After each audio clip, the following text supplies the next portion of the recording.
Hey, ¿cómo están, iglesia? Bienvenidos. Espero que estén pasando un tiempo increíble y estoy súper emocionado porque es la primera vez en la historia de nuestra iglesia que estamos haciendo esta transmisión simultánea a los 3 campus que tenemos abiertos hoy: Guadalajara, Colima y Puerto Vallarta. Así que quiero mandarles un saludo súper especial y también a todas las demás personas que están conectadas en alguna parte del mundo, ya sea en América, en Europa o en cualquier otro lugar.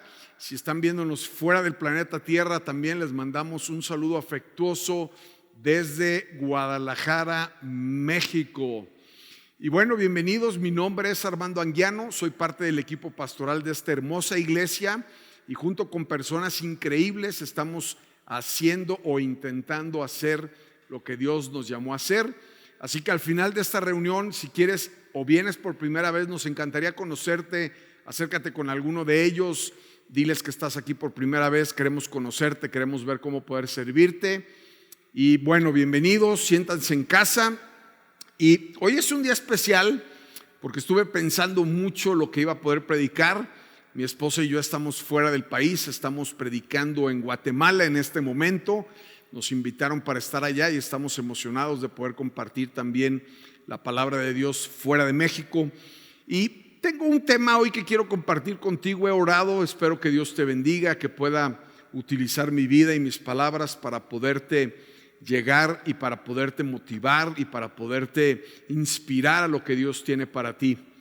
Hay una historia muy peculiar en el libro de Génesis, pero antes de entrar a la escritura, quiero decirte que recordé al estar preparando esto, muchos de mis años, tal vez en mi adolescencia, entre la adolescencia y entrando a la etapa de la adultez, en donde de alguna manera veía ciertas personas y trataba de inspirarme con algunos de ellos. Y estamos en una etapa en la adolescencia en donde estamos deseosos de poder encontrar nuestra identidad. Ahora, vivimos en un mundo moderno tan complejo y tan complicado que muchas veces es fácil que podamos perder nuestra identidad, o en algún punto probablemente si yo hoy te preguntara quién eres, descríbete a ti mismo, tal vez también tendrías un poco de dificultad para hacerlo. Creo que nuestra identidad muchas veces está malentendida y la tenemos ligada en ocasiones a lo que hacemos o también a lo que tenemos o al rol que desempeñamos. Tal vez si yo le preguntara a una persona que es médico: hey, ¿quién eres? ¿A qué te dedicas? Cuéntame, ¿cuál es tu identidad? Diría: bueno, yo soy un médico, me especializo en esto, esta es mi labor, esto es lo que hago.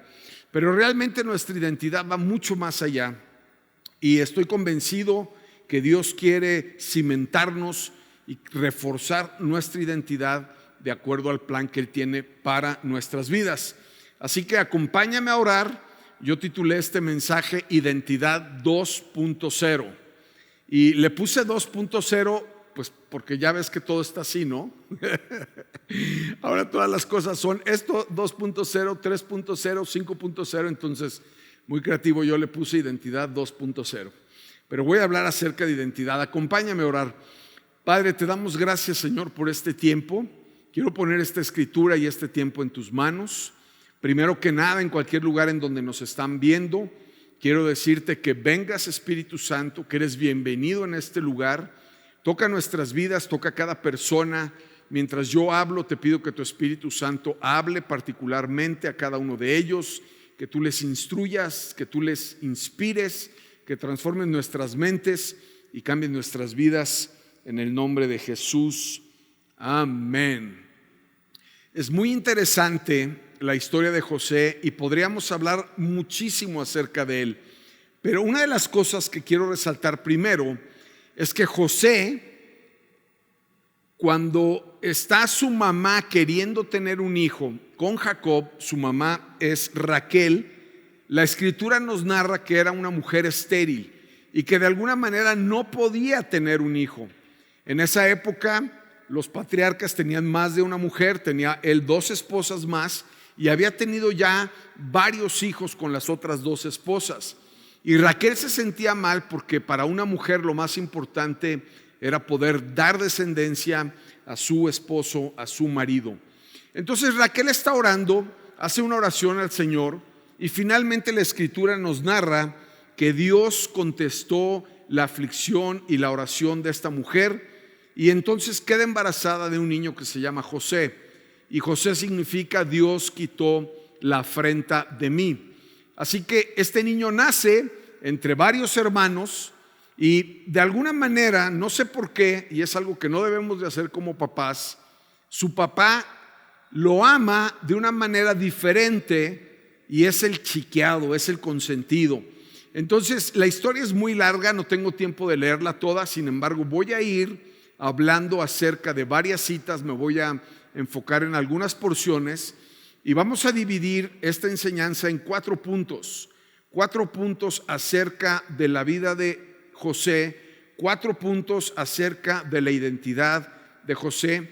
Y también creo y estoy convencido que cuando vemos una historia en la palabra de Dios, no solamente es para verlo desde un punto de vista histórico y poder conocer un poco lo que sucedió, sino que en cada una de las historias que tenemos en nuestra Biblia podemos reflejar nuestra vida y podemos aprender acerca de lo que cada uno de los personajes están viviendo y experimentando a través de este texto sagrado, hermoso, lleno de vida que nos transforma. Y José no es la excepción. También quiero decirte que muchas veces podemos aprender de algunos ejemplos que están ahí, podemos identificarnos y Dios quiere hablarnos a nuestra vida a través de muchos de los sucesos que hombres y mujeres comunes como tú y como yo han atravesado la historia a través de estos libros. Como lo decimos también, la Biblia es muy contemporánea, es práctica, es para el día de hoy, es para ti, para mí, nos sirve para inspirarnos, para aprender, para poder llevar los principios de Dios a una vida práctica y sobre todo este libro transforma nuestras vidas. Así que lo primero que quiero hablarte es un poquito acerca de la infancia de José. El primer punto es la infancia de José y su primer vestidura. Es muy interesante que en esa época y todavía un poco en la actualidad, cuando tú viajas a un país fuera de México, tal vez en Medio Oriente o en África, cuando tú ves a las personas con su vestidura, puedes identificarlas y también su vestidura está muy ligada a su identidad. En el Antiguo Testamento podemos ver que la gente que tenía ciertas posiciones tenía vestiduras diferentes a los demás.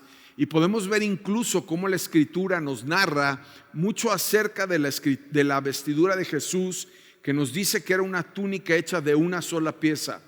Es un significado de pureza, de santidad, de completo. Y de la misma manera podemos ver a lo largo de diferentes pasajes acerca de las vestiduras de cada persona. Y no es la excepción en el caso de José. Esta historia comienza en Génesis 30, cuando Raquel no puede tener bebés, como te lo mencionaba, y en el versículo 22 dice lo siguiente: después Dios se acordó de la dificultad de Raquel y contestó sus oraciones, permitiéndole tener hijos. Ella quedó embarazada y dio a luz un hijo. Dios ha quitado mi deshonra, dijo ella, y le puso por nombre José, porque dijo: que el Señor añada aún otro hijo a la familia.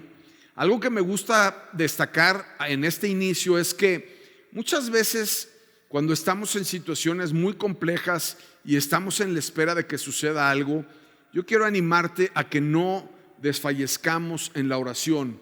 La oración es algo que tú y yo podemos tener a nuestro acceso. Creo que es una de las herramientas más poderosas espirituales, una de las prácticas que más podemos utilizar, que más podemos desarrollar, que más podemos aprender, y de alguna manera nos conecta directamente con el corazón de Dios. Y además de que muchas veces podemos agradecer o podemos interceder por alguien más, nos permite también acercarnos a Dios y poderle pedir las cosas que deseamos o que necesitamos. Qué oración tan genuina para una mujer que está buscando tener un hijo. Ahora, en el versículo 1, más adelante, dice lo siguiente la Escritura: entonces Jacob volvió a establecerse en la tierra de Canaán, donde su padre había vivido como extranjero. Si recuerdas, Jacob ha huido de este lugar porque le ha robado la primogenitura a su hermano y entonces ha tenido que huir. Pero después de un tiempo de ser perseguido, él logra reconciliarse con su hermano y decide regresar y establecerse en la ciudad de Canaán, que era la ciudad de su padre. Y en el versículo 2 dice: este es el relato de Jacob y su familia. Cuando José tenía 17 años de edad, a menudo cuidaba los rebaños de su padre. Trabajaba para los medios hermanos, los hijos de Bilha y Silpa, dos de las esposas de su padre. Así que le contaba a su padre acerca de las fechorías que hacían sus hermanos. Y bueno, no creo que sea muy sabio ir con tu papá después de ser el consentido y además decirle todas las cosas malas que están haciendo tus hermanos, porque a continuación la escritura nos narra claramente la palabra odiaban, o sea que sus hermanos realmente odiaban a José. Dice en el verso 3: Jacob amaba a José más que a los otros hijos porque le había nacido en su vejez. Por eso, un día Jacob mandó hacer un regalo especial para José. Escucha este regalo: una hermosa túnica. Pero al contrario, sus hermanos lo odiaban más porque su padre lo amaba más que a ellos. No le dirigían ni una sola palabra amable hacia José. Entonces, podemos ver en esta parte, como te decía, José es un muchacho de 17 años, es un adolescente y se da cuenta que tiene una relación especial con su papá. Su papá hace una distinción no solamente interior, sino exterior, porque le manda hacer una túnica de colores como para posicionarlo en otro lugar, le da una identidad a través de esta vestidura y todos pueden ver a su alrededor que él es el consentido, que él es el especial, que él es el que está más cerca de su papá. Y literalmente la escritura dice que sus hermanos lo odiaban. Ahora, no solamente lo odiaban por ser el consentido de su papá, sino que además Dios le ha entregado un don especial, un don en donde a través de los sueños él puede ver el futuro y además de que ya estaba muy complicada la situación, él recibe 2 sueños y los comparte con sus hermanos y con sus papás. Y quiero leerlos para que me puedas acompañar aquí. Así que después de todo lo que está pasando, Dios le da 2 sueños a José y en el verso 7 dice: resulta que estábamos en el campo atando gavillas de grano. De repente mi gavilla se levantó y las gavillas de ustedes se juntaron alrededor de la mía y se inclinaron ante ella. Sus hermanos respondieron: ¿así crees que serás nuestro rey? ¿No es verdad? ¿De veras piensas que reinarás sobre nosotros? Así que lo odiaron aún más debido a sus sueños y la forma como los contaba. Yo me imagino que a los 17 años José estaba emocionado con lo que había soñado y llegaba y les decía: tuve este sueño, y podría ser una descripción bastante extensa, bastante específica. Probablemente les dijo hasta el color de las gavillas, les dijo de qué iba a pasar, y obviamente los hermanos no están contentos. Los hermanos lo odian más aún porque él, siendo el más pequeño y además dentro de la tradición familiar, el más pequeño era el menos importante, el mayor era el primogénito, el más importante, la autoridad sobre el cual se iba a delegar la herencia y la autoridad del padre, está metiendo en problemas a todo mundo, porque les dice el sueño de una manera increíblemente descrita, en donde él les dice: tarde o temprano ustedes se van a postrar delante de mí. Y creo que eso no es muy sabio ni muy propio cuando tus hermanos ya de por sí no quieren jugar contigo. No solamente eso, sino que además ya no te hablan y probablemente puedan ser los únicos amigos con los que puedas convivir. Pero en el versículo 9 dice lo siguiente: al poco tiempo José tuvo otro sueño y de nuevo se lo contó a los hermanos. Escuchen, tuve otro sueño, les dijo. El sol, la luna y 11 estrellas se inclinaban ante mí. Esta vez le contó el sueño a su padre y además a sus hermanos, pero su padre lo reprendió. ¿qué clase de sueño es este?, le preguntó. ¿Acaso tu madre y tus hermanos y yo llegaremos a postrarnos delante de ti? Y bueno, como lo veníamos platicando, seguramente no era una noticia muy agradable, mucho menos dentro de la estructura familiar de esa época, y probablemente hoy tampoco lo sería. Si Michelle un día llegara, que tiene 15 años, a mi casa y me contara un sueño similar, a lo mejor todos nos le echaríamos encima y le haríamos muchas cosquillas o no sé qué más, porque es lo que no estamos esperando que suceda.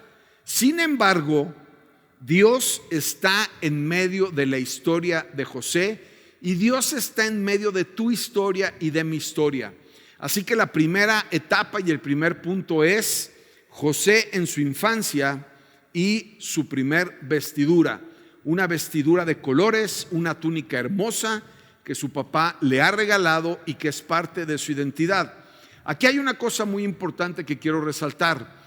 La vestidura es externa, pero realmente José en su interior sabe quién es, y su identidad de su interior, que no se ve, que no es externa, su identidad está puesta y confiada en Dios. Es un hombre, un joven que desde esta edad puede reconocer a Dios y que sabe quién es en Él, que tiene una conexión con Él, y que además no solamente lo puede escuchar, no solamente puede recibir un mensaje de Él, sino que en sueños sabe que Dios es el que le está hablando. El segundo punto de esta enseñanza es la traición que experimenta José, o su segunda vestidura. La traición y su segunda vestidura. Y como te estaba platicando la historia, voy a leer un poquito en Génesis. Bueno, voy a contarte un poco más y ahorita te voy a decir qué es lo que pasa.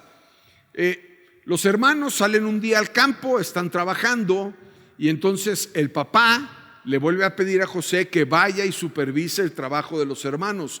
Probablemente por su edad y probablemente por la cercanía con el papá, gozaba de ciertos privilegios y no estaba involucrado en el camino del campo.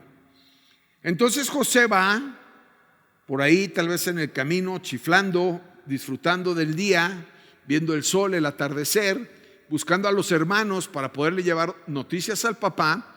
Y cuando los hermanos ven que viene a distancia, con el odio que tienen acerca de él, se juntan y deciden elaborar un plan maquiavélico. Entonces lo ven venir y dicen: hey, ahí viene este arrogante con su tuniquita de colores que podemos ver a distancia. Yo creo que lo mejor es que lo matemos. Imagínate, qué idea de matar a un hermano. Y entonces planean todo un plan para matarlo. Pero su hermano, el mayor, que se da cuenta que es maduro y que sabe el amor que tiene el padre, dice: no, no puede ser, no podemos matarlo, no podemos hacer esto, hay que hacer algo. Lo tiran a un pozo. Pero de repente ven en el camino pasar a unos mercaderes y él sugiere que lo vendan como esclavo. Imagínate esta parte de la historia. José, el niño que recibe sueños de parte de Dios, que es un muchacho especial, que tiene una vestidura especial, que tiene una identidad especial, de la noche a la mañana, sin darse cuenta, de un día a otro, está siendo atado, subido a una carroza de unos mercantiles que iban hacia Egipto, y entonces le quitan su túnica, que por cierto matan un animal, la llenan de sangre y se la llevan a su padre para decirle que un animal lo mató y lo descuartizó. Y entonces José experimenta su segunda vestidura, una vestidura de esclavo.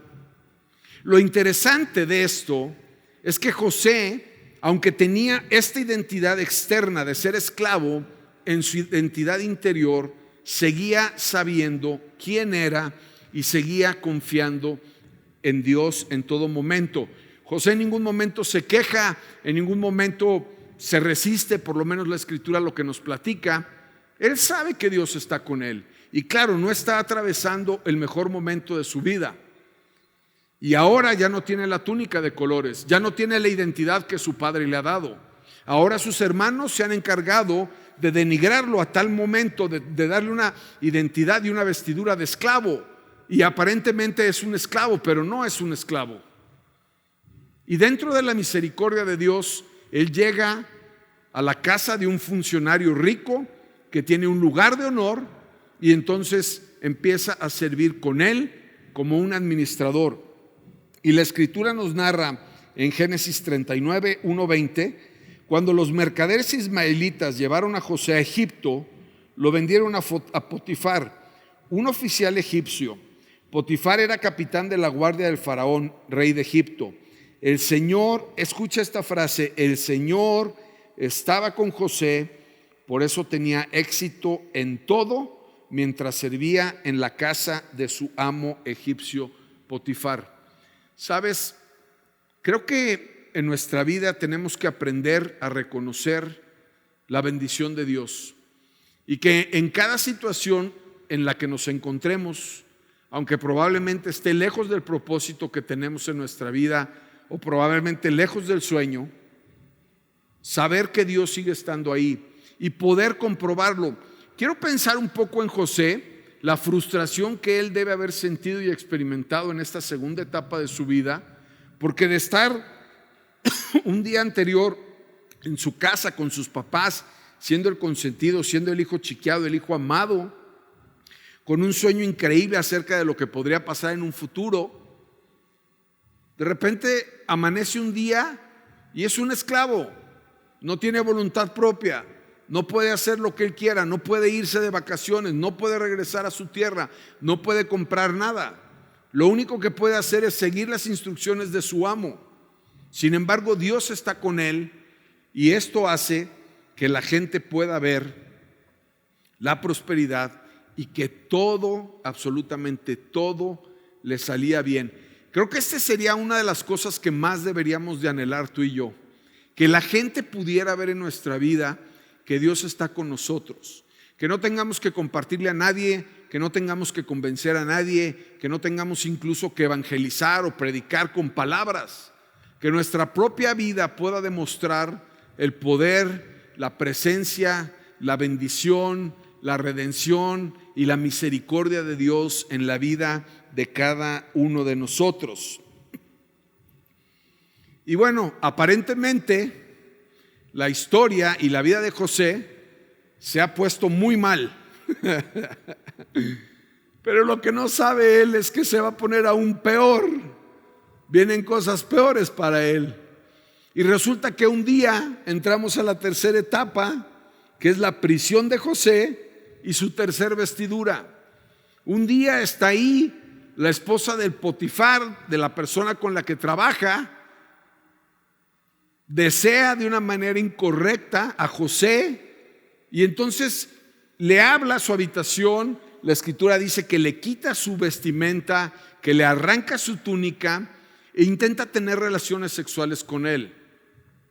Pero José, que es un hombre fiel a Dios y que es un hombre fiel a su amo, no se la piensa dos veces. Él sale corriendo de ese lugar.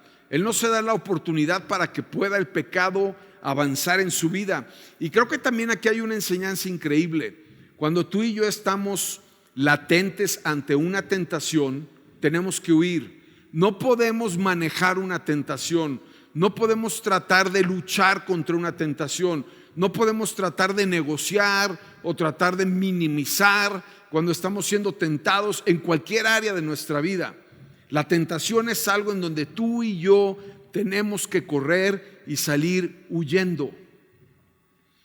Potifar regresa de su día de trabajo y su esposa hace un escándalo y grita, se queda con la evidencia de la vestidura y la identidad de José y entonces le levanta un falso y le dice: hey, ese esclavo que trajiste trató de abusar de mí.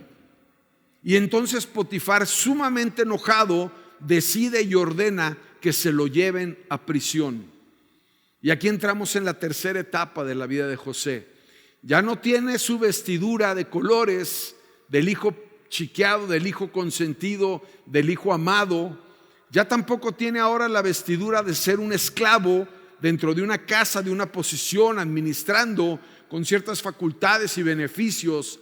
Ahora está entrando a su tercer vestidura, una vestidura de prisionero, en donde ya no tiene nada que hacer, en donde está siendo marginado totalmente, está siendo abandonado al olvido, y su condena es que se va a morir en la prisión. No le dieron 10, ni 15, ni 20 años, le dieron toda la vida hasta que se muriera ahí. Y es increíble, porque la Escritura dice que José llega a este lugar y hace lo mismo que ha hecho siempre. Sigue orando a Dios, sigue confiando en Él, sigue sabiendo quién es Él, su identidad interior no ha sido modificada, no se siente un preso, no se siente una víctima, no se está quejando, no se está conmiserando. En ningún lugar podemos ver que dice: pobre de mí, este mundo cruel, todo mundo es injusto, no hay amor, nadie me quiere. No. Él sabe quién es. Su valor está determinado por su identidad interior y no su identidad exterior. Estoy en el verso 41:8, que vamos a entrar al cuarto punto de esta enseñanza, que es el propósito de Dios en José y su cuarta vestidura. Como te decía, José está en prisión. Te estoy platicando la historia, yo te animo a que la veas, a que la leas, a que la estudies. Y dentro de la prisión, nuevamente Dios, que está con él y que todo lo que hace en el lugar en el que esté prospera, tiene dos sueños nuevamente: el sueño de un panadero y el sueño de un copero. Y él les dice los sueños. Dos personas sueñan, vienen con él y él les interpreta este sueño. A uno lo asesinan y a otro lo restituyen en su cargo dentro del palacio como el copero del faraón. Por cierto, él le dice: cuando estés allá, por favor acuérdate de mí, no me dejes morir aquí en la cárcel. Pero como generalmente sucede en nuestra vida, este copero sale, lo restituyen y lo que menos piensa es en José. Él está pensando de una forma egoísta en él, en cómo quedar bien, en cómo recuperar su trabajo, en cómo poder servir al rey. Pero Dios sigue obrando alrededor de la vida de José. Y finalmente el hombre más poderoso de esa época sobre la faz de la tierra, el faraón, experimenta dos sueños nuevamente. Y le habla a todos los sabios, le habla a todos sus consejeros para que le puedan revelar este sueño. Uno de los sueños es muy conocido. A lo mejor si tienes poco tiempo viniendo no lo vas a ubicar, pero probablemente tú ya lo has oído. Habla de las 7 vacas gordas y de las 7 vacas flacas. Pero el faraón no puede dormir, está preocupado, no sabe qué es lo que significa. Y nadie le puede decir. Nadie en todo Egipto le puede decir. Finalmente el copero tiene un momento de iluminación y el gacho se acuerda de José. Y le dice: hey, amo, yo sé quién puede interpretar tu sueño. Entonces mandan a hablarle a José y de la noche a la mañana otra vez su vida está cambiando, otra vez su identidad exterior está cambiando, otra vez su vestidura exterior está cambiando. Y él viene con el rey y le narra y le explica lo que va a pasar. Y para resumir un poco, dice lo siguiente: a Faraón, mi señor, va a haber 7 años en donde vamos a tener muchísima prosperidad, nos va a ir súper bien, pero después van a venir 7 años en donde va a haber una hambre como nunca en la historia la ha habido. Y entonces al faraón le hace sentido. El faraón confía en él y le dice: ok, probablemente tienen una plática más a fondo y le puede decir: no está en la Biblia, lo estoy inventando yo, lo estoy imaginando yo. Pero probablemente el faraón le dice: ¿qué harías? Y bueno, en la Biblia sí dice que le dijo lo que haría: voy a separar el 20% de toda la cosecha y lo voy a almacenar para cuando vengan los tiempos difíciles. Entonces el faraón confía en él y nuevamente la Escritura nos dice que todo lo que hacía José le iba bien porque Dios estaba con él. Y ya no tiene su vestidura de colores, ya no tiene su vestidura de esclavo, tampoco tiene su vestidura de preso, ahora tiene una nueva vestidura. De hecho, la Biblia nos narra que el faraón le manda a poner una vestidura increíble, le pone un anillo de autoridad y le entrega a una de sus hijas como su esposa. Y ahora José por fin está viendo un poco de lo que significó su primer sueño cuando tenía 17 años. Han pasado muchos años, José nunca se ha quejado, José ha seguido confiando en la mano de Dios y ahora con todo el poder que tiene, tampoco le hace daño, porque él sigue teniendo la misma identidad interior en saber que es un siervo de Dios, que es un mayordomo de Dios, que ama a Dios, que sabe que Dios lo ha prosperado, que sabe que Dios lo ha cuidado, que sabe que Dios ha estado con él y seguirá estando con él. Y entramos en esta etapa en donde finalmente José logra almacenar durante estos 7 años una cantidad de comida antes de que venga esta hambruna que golpea toda la región y empieza a la gente a morirse literalmente de hambre. Dentro de esta historia, y para empezar a concluir y acercarme al final,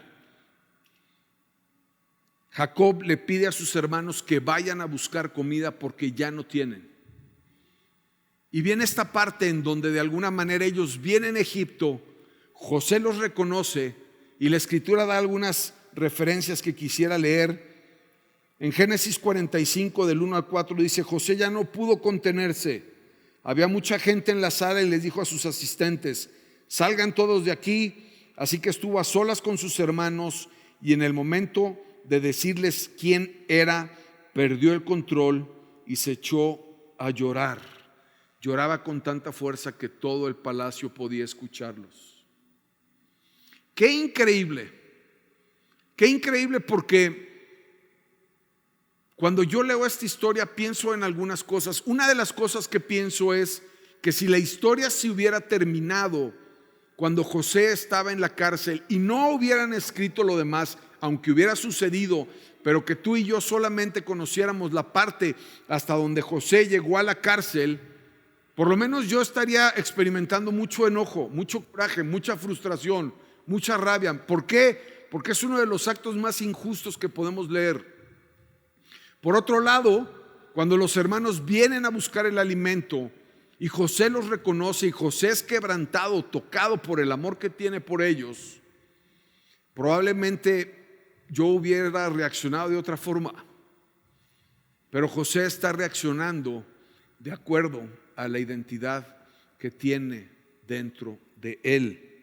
No está con su vestidura de colores, no está con su vestidura de esclavo, no está con su vestidura de preso y tampoco está con su vestidura de gobernante. La Biblia dice que era el segundo hombre más poderoso sobre la faz de la tierra después del faraón. Y no lo vemos con este poder queriendo ejercerlo sobre sus hermanos, sino lo vemos con la misericordia, el amor y la identidad que él tiene como un hijo de Dios, sabiendo que Dios lo ha prosperado, que Dios lo ha bendecido y que hoy puede compartir con todos ellos.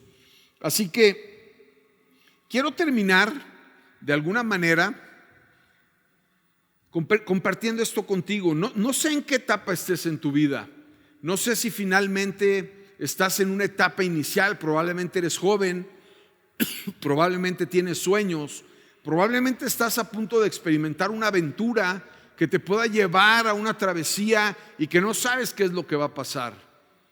Pero quiero decirte que Dios está contigo, que probablemente cosas van a suceder, pero que muchos de los sueños que Dios pueda poner en tu interior los puedes lograr y puedes llegar a verlos siempre y cuando reconozcas que Dios es el que te da la prosperidad, que Dios es el que te bendice y que tu identidad no esté definida por lo que está sucediendo afuera, sino que siempre sepas quién eres en Cristo Jesús, su Hijo, su amado, quien entregó a su Hijo Jesús por ti para limpiarte de todos tus pecados y de toda tu maldad. No sé si estás en la otra etapa en donde probablemente te sientes esclavo y estás viviendo como esclavo, esclavizado a un trabajo, esclavizado a una relación tóxica, esclavizado a pornografía, esclavizado a alguna adicción, no lo sé. Pero si estás en esta etapa, quiero decirte que no eres eso. No eres un adicto, no eres un alcohólico, no eres una persona depresiva. Eres un hijo de Dios y tu identidad correcta en Él te va a llevar del otro lado. Quiero decirte que Dios no ha terminado contigo aún. Y lo quiero repetir, Dios no ha terminado contigo aún. Tal vez dentro de la historia es una de las partes en donde yo más me siento angustiado en la vida de José. Probablemente estás en la otra, en la prisión, en donde sientes que nada funciona, en donde estás atorado con deudas, donde no tienes una libertad financiera, en donde tu matrimonio no ha salido de este bache en el que entró, en donde probablemente alguno de tus hijos está perdido y está lejos del Señor. Probablemente estás experimentando alguna de estas etapas. Y quiero decirte que en tu identidad tú debes de saber que las situaciones que suceden en tu alrededor y en tu exterior no determinan quién eres ni determinan tu futuro, porque Dios está contigo de la misma forma como Dios estuvo con José.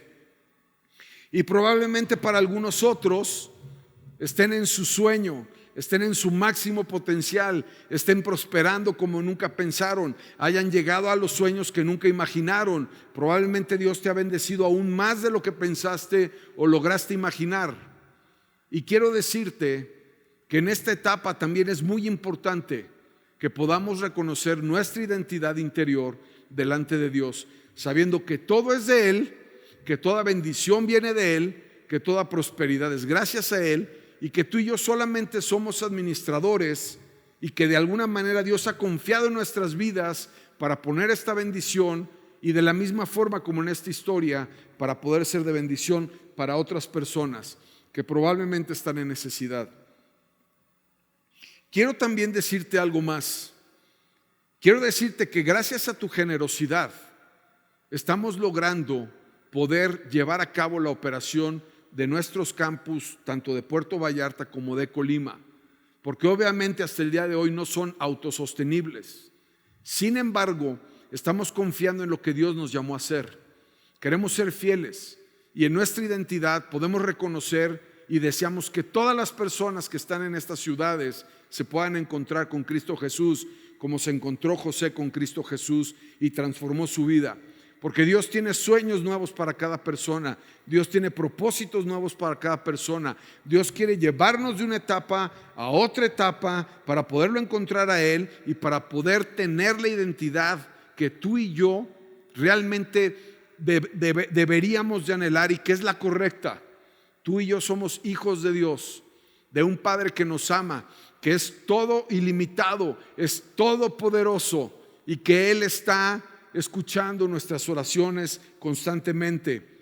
Así que quiero animarte con esta palabra, quiero bendecir tu vida. Yo sé que Dios tiene grandes cosas para ti, yo sé que Dios no ha terminado su obra contigo y quiero darle gracias a Dios por cada uno de ustedes. Me gustaría orar en el lugar en el que estás. Si quieres cerrar tus ojos, quisiera orar por tu vida. Quisiera invitarte después de orar a que puedas aceptar a Jesús como el Señor de tu vida, pero primero quiero orar. Padre, te damos gracias, Señor. Te quiero dar gracias por cada persona que está en cualquiera de nuestros campus en este momento. Los bendigo, Señor. Gracias por estas 3 iglesias que son las personas que están en este lugar, que te aman, que te conocen y que tienen fuego, Señor, por poderte dar a conocer con los que aún no te conocen. Señor, bendigo sus vidas, bendigo sus sueños, bendigo su futuro. Señor, te pido que ellos puedan reconocerte en cada una de estas etapas en sus vidas, que tú te muestres con poder, que ellos puedan experimentar tu abrazo, que ellos puedan experimentar tu toque. Espíritu Santo, ven a la vida de cada uno de los que estamos aquí hoy escuchando esto. Y si nunca has recibido a Jesús, si tú nunca te has encontrado con Él, yo quiero invitarte a que puedas hacer una oración para que puedas recibir al Dios de José, ese Dios que le dio sueños, ese Dios que lo acompañó, ese Dios que lo rescató en cada uno de los momentos de su vida. La Biblia dice que si tú y yo aceptamos a Jesús y lo reconocemos, Él nos dará la vida eterna y estará con nosotros cada día.